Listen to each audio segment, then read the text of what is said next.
o jejum é uma arma espiritual. A gente vê no livro de Esther que ela pede para o povo para que jejuasse por ela. E ela, quando entrou na presença do rei Assuero, Ahasverosh, estava no terceiro dia, ou seja, ela estava na unção, ela estava no óleo, como o pessoal gosta de dizer nos dias de hoje. Ou seja, ela estava na unção, imagina. O texto diz que ela se vestiu do reino, né? Lindo isso, gente. Não tem, ainda bem que a minha esposa falou isso. Olha, marquem nas Bíblias de vocês. Eu estava com receio de esquecer disso. Foi bom que ela falou. Então, olha que coisa interessante. Vamos já para Esther, capítulo 5. Marca isso na sua Bíblia, que isso é muito lindo. Em português, diz assim. Deixa eu abrir aqui em hebraico, para ler também em hebraico. Espera aí, só um instantinho.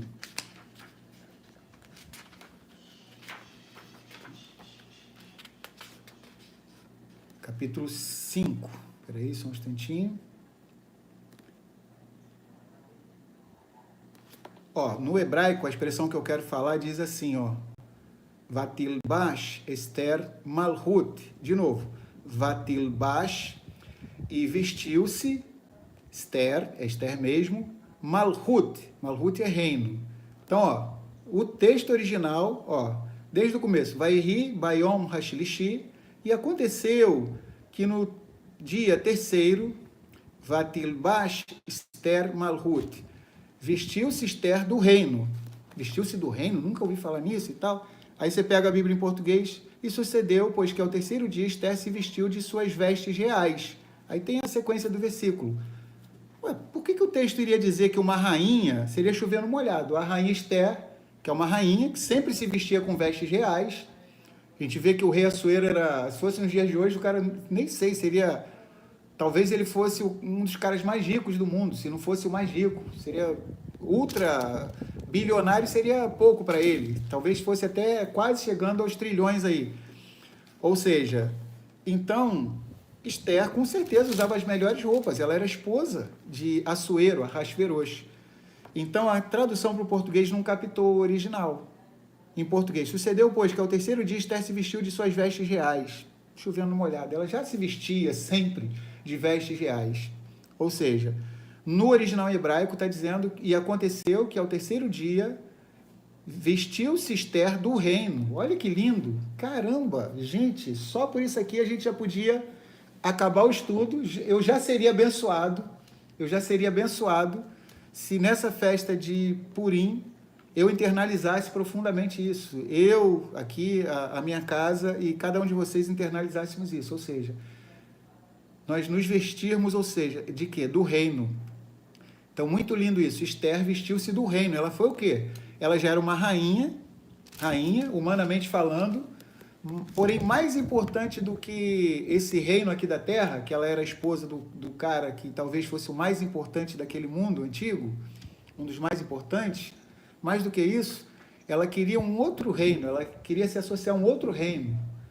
A gente falou alguns minutos atrás que quando diz o rei Ahasverosh, o rei Assuero, então é ele. Mas quando o texto no livro de Esther diz o rei, só o rei, Hameler, ou Meler, rei, se refere a quem? Ao rei que habita nos céus, Yahuá, Tsevaot, ou seja, Yahuá dos exércitos. Olha que lindo. Então ela se vestiu do quê? Do reino, não o reino da Pérsia, que aquele ela sempre se vestia com aquelas roupas. Mas o texto hebraico, só em hebraico a gente vai ver isso, está nos mostrando que Esther se vestiu-se o quê? Do reino dos céus, Malhut HaShamayim, o reino de Elohim, Malhut HaElohim, que o nosso Messias fez questão sempre de falar. É uma das frases comuns na boca do nosso Messias, quando ele esteve em nosso meio. Ele sempre dizia, porque o reino dos céus é semelhante a isso, é semelhante àquilo e tal. Buscai, pois, em primeiro lugar, o Malhut HaShamayim, o reino dos céus, e as outras coisas vos serão acrescentadas. Então, Esther, ela realmente era uma cidadã dos céus.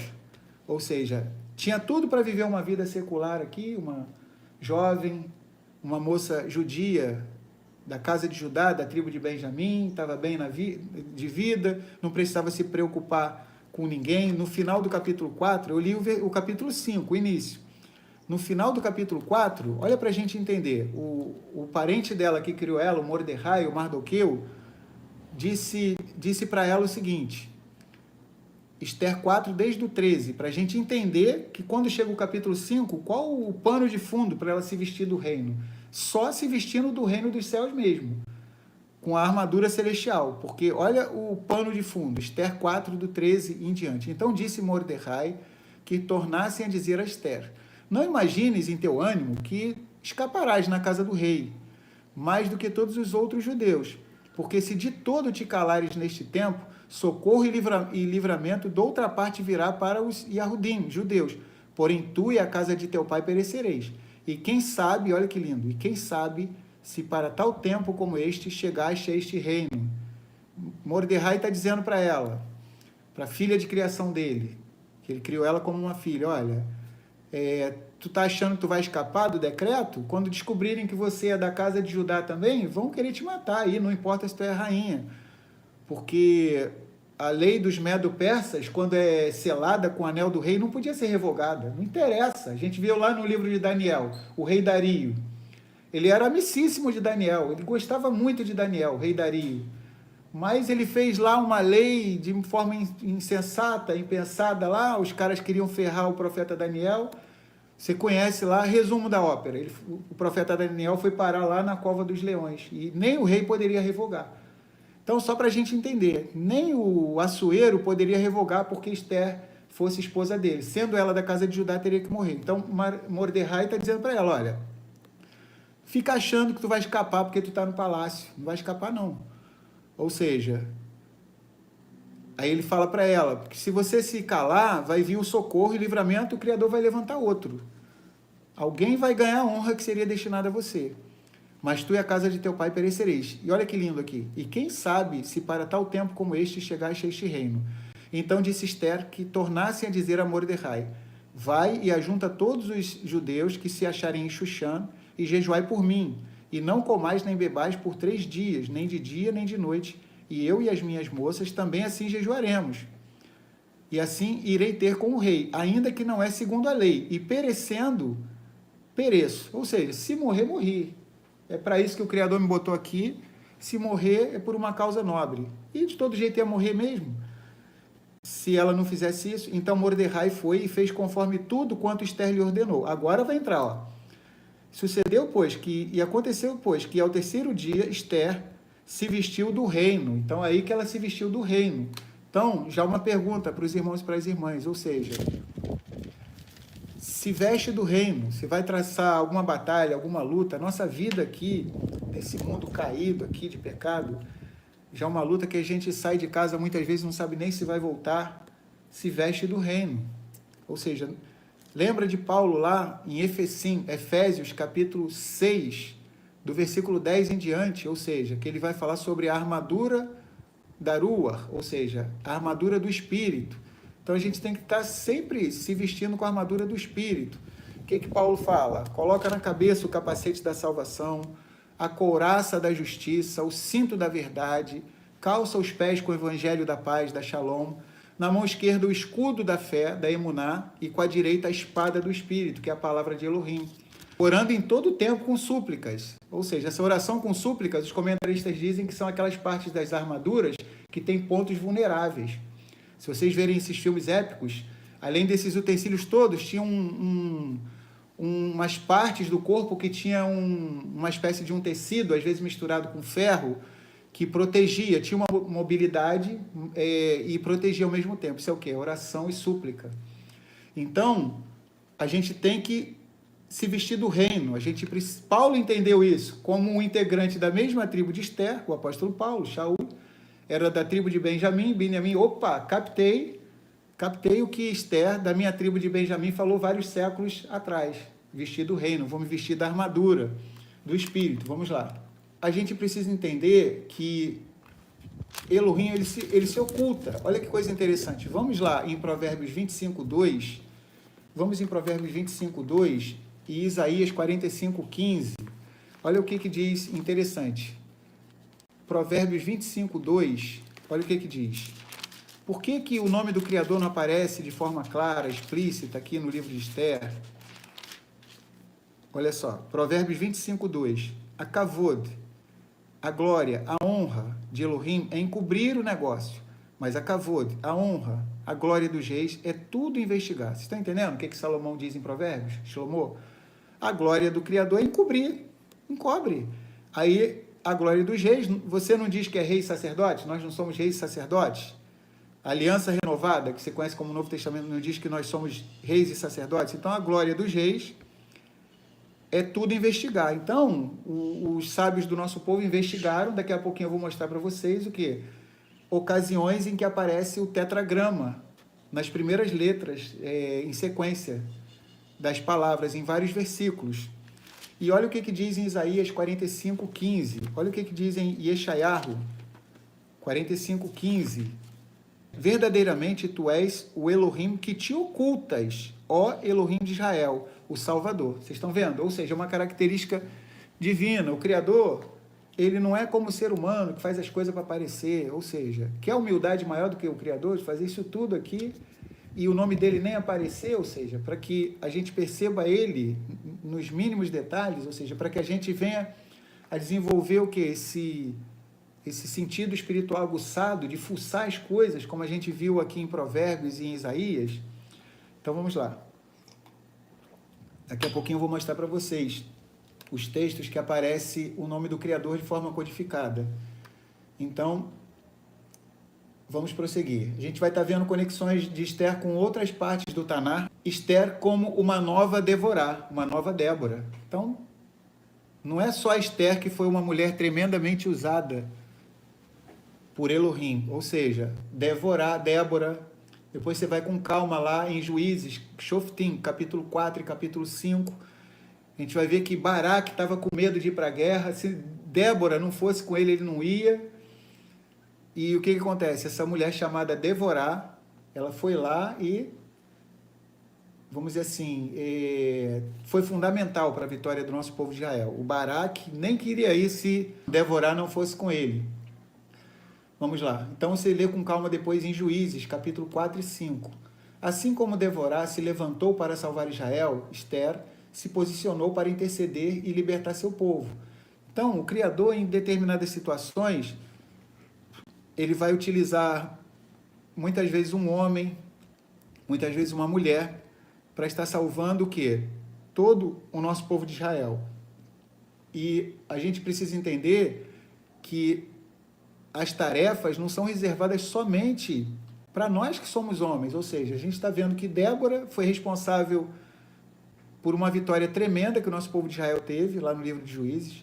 Esther foi responsável por uma vitória tremenda aqui no livro de Esther, e durante a história do nosso povo, muitas que não estão escritas nem na Bíblia, talvez você conheça alguma mulher virtuosa, uma Eshet Chayil, alguma mulher, talvez da sua família, conhecida, talvez sua esposa mesmo, ou seja, que seja uma Eshet Chayil, ou seja, uma mulher que a cada dia é um instrumento divino para trazer o quê? Livramento, salvação. E não precisa ser só em coisas grandes, grandiosas, gigantescas, mas pode ser até mesmo nas coisas pequenas. Então, por exemplo, eu louvo o Criador, eu tenho aqui ao meu lado uma Eshet Chayil, ou seja, minha esposa. Ou seja, ela é uma Eshet Chayil, é uma mulher que é traduzida como mulher virtuosa, mas na verdade a tradução melhor de Chayil tem mais a ver com habilidoso, guerreiro, tem mais a ver com isso. Ou seja, poderia ser traduzido como mulher guerreira, mulher habilidosa, que se sai bem em qualquer situação. Inclusive Esther era filha de Avihail. Avihail, o pai de Esther se chamava, sabe qual é o nome dele, a tradução? Meu pai é virtuoso, meu pai é guerreiro, ou seja, se referindo ao Criador. Meu pai é habilidoso. Ou seja, o pai de Esther se chamava Avihail, ou seja, dessa palavra Hail, que é traduzida como virtuosa em relação à mulher. Mas é muito mais profundo do que isso. Se você ler Provérbios capítulo 31, do 10 em diante, são 22 versículos, cada um começando com uma letra hebraica, Aleph, Beit, Gimel, Dalet e assim por diante, as 22 letras, do Aleph até o Tav, e vai dizendo as atribuições de uma Eshet Chayil, ou seja, de uma mulher virtuosa. Então, se você tem uma mulher virtuosa, como é o meu caso, levanta as mãos para os céus, agradece ao Criador e diga para ela, nesse instante aí, que ela é uma Eshet Chayil, uma mulher virtuosa. Vamos lá, vamos prosseguir. A gente hoje está focando na figura feminina, porque o nome do livro é Esther. Ela é o personagem principal. Foi ela que teve que ir lá entrar na presença do rei, essa coisa toda. Então, é um momento nessa festa de nós vermos o que? Os méritos das mulheres. Vamos estar prosseguindo. Mais uma conexão do Tanar. O papel de Mordecai como um novo Daniel. Ou seja, o que Daniel foi usado para fazer lá, na época lá do livro de Daniel, você vai ver em Daniel 6, do 1 ao 28, no capítulo 1, a gente vê o que? Daniel, a gente vai ver que ele se consagra, ele não quer comer comida impura, comida imunda, junto com os seus 3 amigos, Sadraque, Mesaque e Abednego. Ou seja, mas no capítulo 6, vamos ver então o capítulo 6. No capítulo 6, não vai dar tempo de ler, mas a gente vai ver o quê? Daniel na cova dos leões. Lembra que eu tinha falado lá da história do rei Dario? Dariavesh, no hebraico, ou seja, o rei Dario e tal, fez lá uma lei que as pessoas não podiam orar a ninguém, a não ser a ele e tal. Foi uma armadilha e Daniel foi tacado na cova dos leões. Então, assim como Daniel, Mordecai, assim como Daniel, não se curvou à idolatria e manteve sua emuná, sua fé, sendo exaltado por Elohim. Então, o Mordecai, ele não se ajoelhava, todo mundo se inclinava, se ajoelhava diante do, prestem atenção, tá? Diante do Ramã. E ele não se ajoelhava. E olha que coisa interessante, não está na Bíblia, mas é bem possível, faz todo sentido. A tradição diz que Ramã, ele em suas vestes, aquelas vestes super luxuosas, tinha o desenho e a gravura de um ídolo pagão, ou seja, de um ídolo pagão, uma divindade pagã. Então era uma estratégia dele, segundo a tradição, isso não tem na Bíblia, para que quando a pessoa se ajoelhasse na frente dele, estivesse se ajoelhando não só para ele, mas para aquela divindade pagã também. Olha que coisa interessante. Então a tradição em Israel diz isso. Isso aí é quase que ponto passivo em Israel, mas eu tenho que dizer para vocês que isso não tem na Bíblia. No milênio a gente vai descobrir isso. A gente pergunta a Mordecai se era isso mesmo.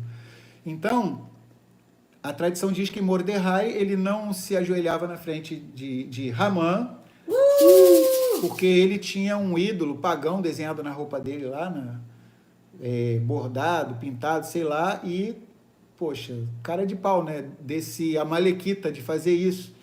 Ou seja, obrigar as pessoas a adorar a divindade dele. Então, seria uma forma dele obter um favor perante a falsa divindade que ele servia, tentando agradar aquela falsa divindade dele para obter favor daquela falsa divindade. Então, vamos lá.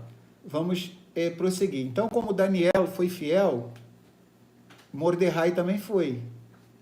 Então, a gente vai ver que ele vai se tornar o quê? O braço direito do rei Assuero, Ahasverosh. Ele vai ser o segundo em importância em relação ao rei Assuero, Ahasverosh, o decreto maligno e o livramento como nos dias de Faraó.